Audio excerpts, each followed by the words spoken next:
With the release of Wonder Woman on June 2nd, we finally get to see not only the first solo outing on the big screen for the greatest female superhero of all time, but we're also going to see her origin be told to the widest audience possible. It's believed that one of the things that has held this character back from being accepted by the greater mainstream is the fact that her origin is kind of screwy. There's a lot of retcons and changes over the years that kind of makes things confusing.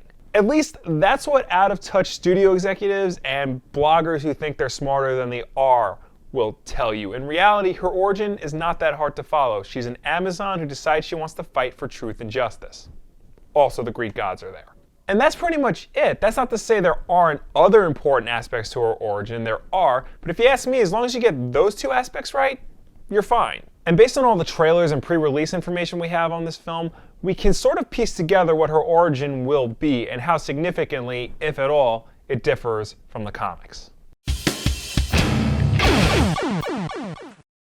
When Wonder Woman was created in 1941, writer William Moulton Marsden tied her origin into the current events that were happening at the time, namely World War II. When United States pilot Steve Trevor crash lands on the Amazon's homeland, he tells of a great war that's sweeping the globe, and the Amazons decide to join him and help man fight against the great evil. Princess Diana, the daughter of Queen Hippolyta, is chosen to be the Wonder Woman, and the rest, as they say, is history. Now, there's actually been a lot of debate as to whether or not Wonder Woman's origin works best in a World War II setting. Some say it gives her greater impetus to go and fight for man's world, but if you ask me, I don't think it matters. I think a lot of great writers have been able to update her origin to the modern times very well. The filmmakers obviously thought differently and decided to make a period piece, but they didn't set it during World War II.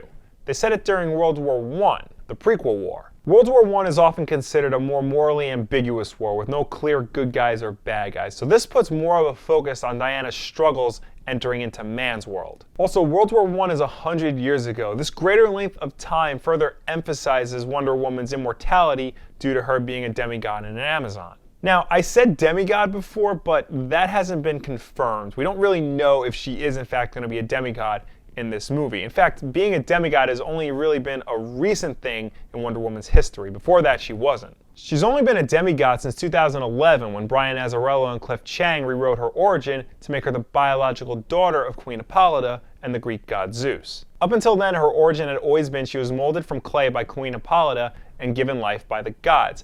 It's been theorized that the change happened to make her more relatable, more human, and more importantly, easier to understand for the mainstream audience, but this has never been proven or explicitly stated by anybody. Now, before I said that Diana wanted to be the ambassador in man's world, and that she was chosen to do so. What I mean by that is, in almost every origin of Wonder Woman, there's a big competition to determine who will be the ambassador, a big gladiatorial style game, if you will. Diana wants to participate, but her mother won't let her, forbids her from doing it. She does anyway, she puts on a disguise to do it, and wins, becoming Wonder Woman. Now, the competition isn't a part of every Wonder Woman retelling. It wasn't a part of the New 52 version by Azzarello and Chiang. It wasn't even a part of the Justice League cartoon. It was sort of in Wonder Woman Earth 1 by Grant Morrison and Yannick Paquette, but it was really Wonder Woman challenging the current ambassador for the title and winning. This book has a lot of weird sex stuff in it though, so it's okay to ignore it. I mentioned Steve Trevor before. It's him crash landing on Themyscira, or Paradise Island depending on the timeline, that caused the Amazons to have the gladiatorial games to begin with and have an ambassador so that they can reconnect with man's world. And this appears to be holding true for the upcoming movie. It also holds true for the animated movie that was released a couple years ago, Greg Rucka's recent Wonder Woman Year 1 story, but not in George Perez's acclaimed 1986 revival. In that story, Steve Trevor doesn't appear until after the games have already happened and Diana was already chosen to be Wonder Woman. In the New 52, he was really more of her American liaison than anything else, and in the Justice League cartoon, she doesn't meet Steve Trevor until they go all the way back in time to World War II. Now, I know I just threw a lot of information at you, a lot of contradictory and nonsensical information that sort of seems to confirm the theory that her backstory is just too convoluted for a mainstream audience, for a mainstream movie-going audience, but trust me, it's really not. Let me explain what I mean. Let's talk about Batman for a second. What's Batman's origin? He saw his parents get murdered and decided to dedicate his life to fighting crime. That's it. Now, you could go deeper and start to explain some things like who killed his parents. Was it Joe Chill, an anonymous mobster? Was it the Joker? What movie did they see that night? What time did it happen? Was Jim Gordon there? Or take Superman. He was rocketed to Earth as an infant while his home planet was being blown up and destroyed. But how did it get blown up? Did Krypton blow up on its own? Or did Brainiac have something to do with it? Was he put into the escape pod as a baby? Or was he put into the escape pod in a birthing matrix?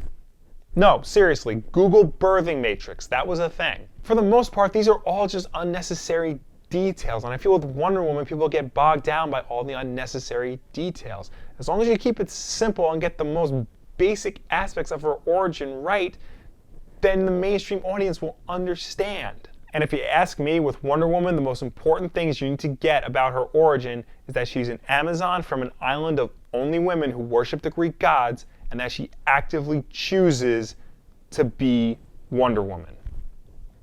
End of story. And judging from the trailers, it looks like the filmmakers have found exactly how to tell this tale on the big screen. Now, I'm acknowledging that just because they get the origin right doesn't mean the movie is going to be good. There are a lot of comic book movies that get the origin right but don't wind up being very good. But if they can get at least the origin right, then it'll prove to people that she's not a hard character to understand. But what is your favorite version of Wonder Woman's origin? Do you prefer George Perez's version, Greg Rucka's, the New 52, the original Marston version? Let me know down below or anywhere on the internet. For a while, my favorite version was George Perez's Gods and Mortals, but I think Year One by Nicholas Scott and Greg Rucka just slightly edges it out. You should still read both, though.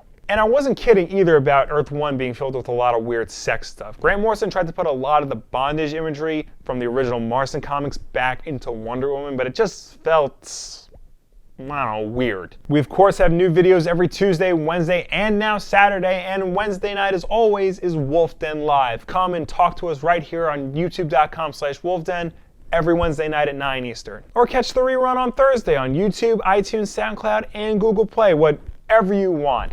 I don't care as long as you watch. And as always, like if you like, subscribe if you really like, share this video with a friend. Thank you so much for watching. I will see you next time.